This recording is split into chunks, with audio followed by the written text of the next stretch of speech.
ତୁମ୍ଭେମାନେ ଉଦ୍ଧାର ପାଇବ ଏବଂ ମିଶ୍ରର ପ୍ରତ୍ୟେକ ପ୍ରଥମ ଜାତ ସନ୍ତାନ ମାନେ ସେଦିନ ବଦ୍ଧ ହେବେ। ଆଉ ପରମେଶ୍ୱର ନିଜର ଦୂତଙ୍କ ଦ୍ୱାରା ସମସ୍ତ ପ୍ରଥମ ଜାତ ମିଶ୍ରୀୟ ଶିଶୁମାନଙ୍କୁ ବା ପ୍ରଥମ ଜାତ ପ୍ରତ୍ୟେକଙ୍କୁ ସେ ଆଘାତ କଲେ, କିନ୍ତୁ ସେହି ସମୟରେ ଇସ୍ରାଏଲ ବା ଜିହୁଦୀ ମାନଙ୍କ ମଧ୍ୟରେ ଜଣେ ମଧ୍ୟ ହତ ହୋଇନଥିଲେ, ସମସ୍ତେ ଉଦ୍ଧାର ମଧ୍ୟରେ ଥିଲେ। ପ୍ରଭୁ ଗୌରବ ପାଆନ୍ତୁ। ଆଉ ସେଇ ଦିନ ସେଇ ଉଦ୍ଦେଶ୍ୟକୁ ନେଇକି ପ୍ରଥମେ ଆରମ୍ଭ ହେଉଛି ପ୍ରଥମ ନିସ୍ତାର ପର୍ବ। ପରମେଶ୍ୱର ସେହି ନିସ୍ତାର ପର୍ବକୁ ନିଜର ନିସ୍ତାର ପର୍ବ ବୋଲି କୁହନ୍ତି। ଜିହୁଦୀ ମାନେ 7ଟି ପର୍ବ ପାଳନ କରନ୍ତି। ସେଇ 7ଟି ପର୍ବରୁ ପ୍ରଥମ ପର୍ବ ହେଉଛି ନିସ୍ତାର ପର୍ବ। ଆଉ ଏହା ଏକମାତ୍ର ଏପରି ପର୍ବ ଯେଉଁଥିରେ ବିଦେଶୀ ମାନେ ମଧ୍ୟ ସାମିଲ ହୋଇପାରିବେ, ଏହି ପର୍ବକୁ ପାଳନ କରିପାରିବେ। ଗଣନା 9 ଅଧ୍ୟାୟର ଯଦି ଆମେ 13, 14, 15 ପଦକୁ ଆମେ ପଢୁ, ତାହେଲେ ସେହି ସ୍ଥାନରେ ସେ ବିଷୟକୁ ସମ୍ପୂର୍ଣ୍ଣ ଭାବରେ ଉଲ୍ଲେଖ କରାଯାଇଛି ଯେ ନିସ୍ତାର ପର୍ବକୁ ବିଦେଶୀ ମାନେ ମଧ୍ୟ ପାଳନ କରିପାରିବେ। ଏପରିକି ଯେଉଁମାନେ ଅଶୁଚି ରହିଯାଇଥିବେ, ଯେଉଁମାନେ ପ୍ରଥମ ମାସର 14 ନମ୍ବର ଦିନରେ ନିଜକୁ ପ୍ରସ୍ତୁତ କରିପାରିନଥିବେ, ସେମାନଙ୍କ ନିମନ୍ତେ ମଧ୍ୟ ସୁଯୋଗ ରହିଥିଲା।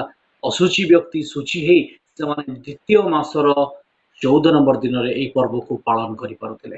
ତ ନିସ୍ତାର ପର୍ବ ବାଇବେଲ ମଧ୍ୟରେ ଗୁରୁତ୍ୱପୂର୍ଣ୍ଣ ଅଟେ। ଆଉ ଏଠାରେ ଏକ ମେଷକୁ ବଦ୍ଧ କରାଯାଇଥିଲା, ଆଉ ତାହାର ରକ୍ତରେ ଉଦ୍ଧାରର ବିଷୟ ଘୋଷଣା କରାଯାଇଥିଲା। ଆଉ ଜିହୁଦୀ ମାନେ ସେ ମେଷକୁ ଭୋଜନ କରୁଥିଲେ ରାତ୍ର ସମୟରେ, ଆଉ କୌଣସି ତାର ଅଂଶ ସେମାନେ ରଖୁନଥିଲେ ତା ପରଦିନ ସକାଳ ପର୍ଯ୍ୟନ୍ତ। ଆମେ এই ବିଷୟକୁ ପ୍ରାୟ ଖ୍ରୀଷ୍ଟିଆନ ଲୋକମାନେ ଆଉ ପ୍ରଭୁଙ୍କ ବିଶ୍ୱାସୀ ଲୋକମାନେ ପ୍ରାୟ ସମସ୍ତେ ସେ ସମ୍ପର୍କରେ ଜାଣନ୍ତି। ନିସ୍ତାର ପର୍ବକୁ ଆଉ ଟିକେ ଆମେ ଅଧିକ ବୁଝିବା ପାଇଁ ଚେଷ୍ଟା କରିବା। ଏ ନିସ୍ତାର ପର୍ବ ସମ୍ପର୍କରେ ପରମେଶ୍ୱରଙ୍କର ବାକ୍ୟ କ'ଣ କୁହେ ଆମେ ଯଦି ଦେଖିବା, ଲେବ୍ୟ ପୁସ୍ତକ 23 ଅଧ୍ୟାୟ ତାର 4, 5 ଏବଂ 6 ପଦ ମୁଁ ଆପଣମାନଙ୍କ ସମ୍ମୁଖରେ ପଢିବା ପାଇଁ ଚାହେଁ। ଲେବ୍ୟ ପୁସ୍ତକ 23 ଅଧ୍ୟାୟ ତାର 4, 5 ଏବଂ 6 ପଦ। 4 ପଦରେ ଲେଖାଯାଏ, ତୁମ୍ଭେମାନେ ନିରୂପିତ ସମୟରେ ସଦାପ୍ରଭୁଙ୍କ ସ୍ଥାପିତ ପର୍ବ, ସଦାପ୍ରଭୁଙ୍କ ସ୍ଥାପିତ ପର୍ବ, ଏହି ପର୍ବ ସଦାପ୍ରଭୁଙ୍କର ପର୍ବ ଅଟେ। ନିସ୍ତାର ପର୍ବ ସଦାପ୍ରଭୁଙ୍କର ପର୍ବ ଅଟେ। ଅର୍ଥାତ୍ ପବିତ୍ର ସଭା ବୋଲି ଯାହା ଘୋଷଣା କରିବ ତାହା ଏହି ପ୍ରଥମ ମାସରେ ମାସର ଚତୁର୍ଦ୍ଦଶ ଦିନର ସନ୍ଧ୍ୟା ବେଳେ ସଦାପ୍ରଭୁଙ୍କ ଉଦ୍ଦେଶ୍ୟରେ ନିସ୍ତାର ପର୍ବ ହେବ।